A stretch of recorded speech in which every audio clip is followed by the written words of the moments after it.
Thank you very much, and it's really a pleasure to be here. And I picture my colleagues watching live stream, half of them hoping to say something outrageous, and the other half hoping I don't. I'll try and meet them in the middle somewhere. But, you know, I wasn't always a politician. I was a social worker for many years, working in child protection and working for First Nations. Shout out to the Seashell Nation. You know, during that career of going into people's homes and assessing the safety of children, I have to say, never did I worry about the safety of children due to the use of marijuana.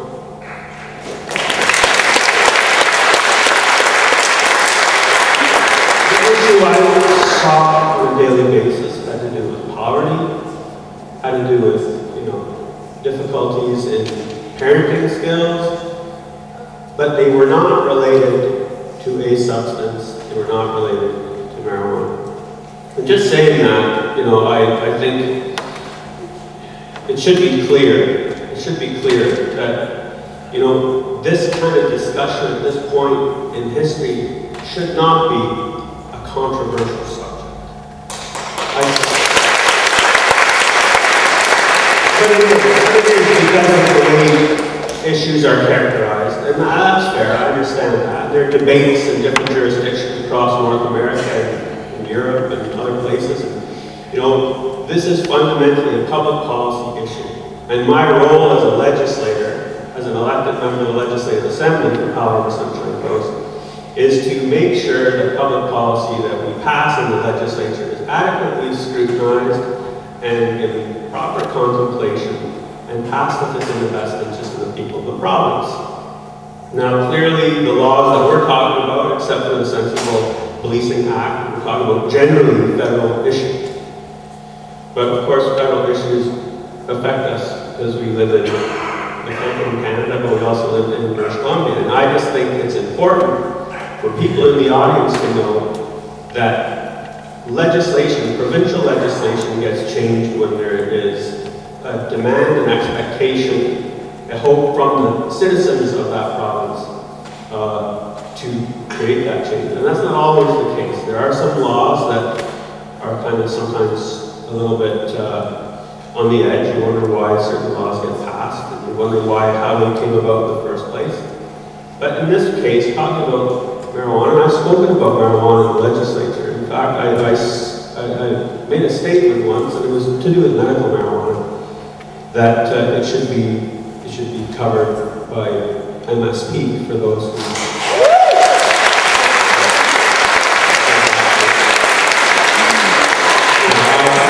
I find it troubling, just as a somewhat logical person sometimes, that we have a substance that can be prohibited in some cases, yet in other cases recommended. And you know, I've spoken to psychiatrists and psychologists and other social workers, and many of them are concerned with the fact that they know marijuana is good for some of their patients, that they'd like to be able to, you know, with some confidence, determine what strains would be good and what quantities. That kind of thing can't happen when there's this overarching prohibition mentality that seems to sort of permeate our, you know, the current federal view on this subject. I'm not going to go on too long. You know, all the great things that were said before me were taken right out of my notebook. No, that's not quite true. That's unfair. But I just also want to say, you know, the families that I come across in my role as a social worker,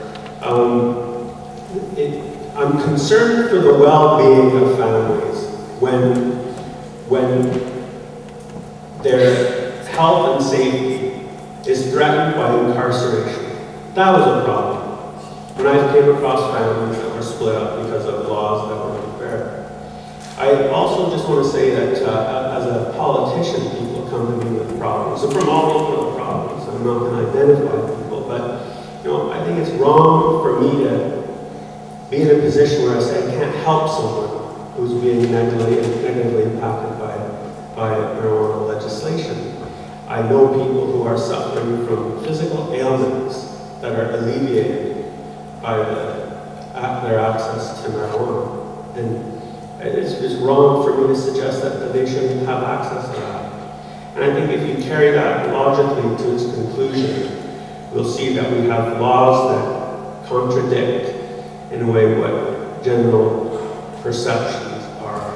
And as His Worship said earlier, I don't know if I go by that name often, but John said, you know, when we lose confidence in aspects of the criminal justice system, it's difficult to not generalize that to the entire criminal justice system. I'm not saying people should. I have great respect for the work people do. But I would like to just say that if you want laws to change, you need to ensure that your voice is heard, and your voice is heard by those who make the decisions. I'm one politician. It doesn't matter what I say necessarily. It's how we can talk to one another and actually get enough momentum to have laws actually changed.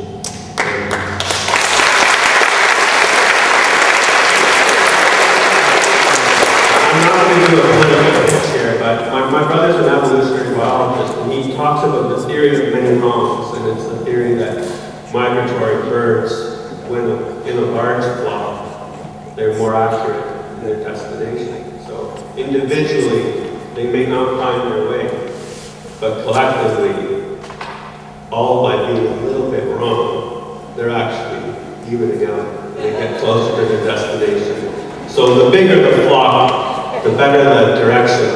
And just remember that when it comes to politics. Thank you very much.